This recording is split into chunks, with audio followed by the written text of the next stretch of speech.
ছেলেদের জন্য বুকের পশম কাটা যাবে কিনা? অনেকে আমাদের কাছে এই প্রশ্ন করে থাকেন যে হুজুর, বুকের পশম কাটা যাবে কিনা।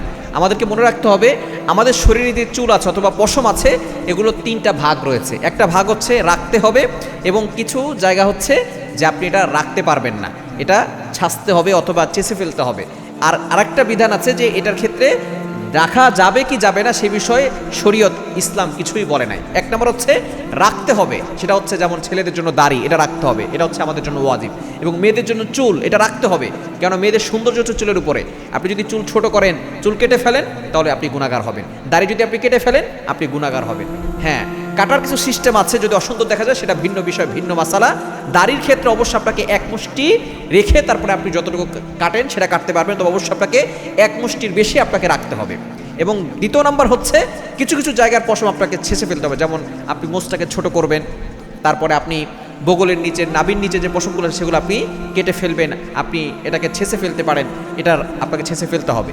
এবং 3 নাম্বার হচ্ছে বুকের পশম, তারপরে হাত পায়ের যে পশমগুলো আছে এগুলোর ব্যাপারে ইসলাম কিছু বলে নাই, তবে ফতোয়া স্বামীর ভিতরে এসেছে এগুলো না কাটা উত্তম। হ্যাঁ, তবে যদি কারো বিরক্তি হয়, বুকের ভিতরে এত পশম, তার যদি চুলকায় এবং আস্তে আস্তে অ্যালার্জি হয়ে যায়, বড় ধরনের সমস্যা হয়, তার ভিতরে বিরক্ত ভাব আসে, তাহলে সে কাটতে পারবে, তবে এটা না কাটাই উত্তম। তবে যদি কেউ কেটে ফেলে বিরক্তের কারণে, তাহলে এটা কোনো সমস্যা হবে না ইনশাআল্লাহ।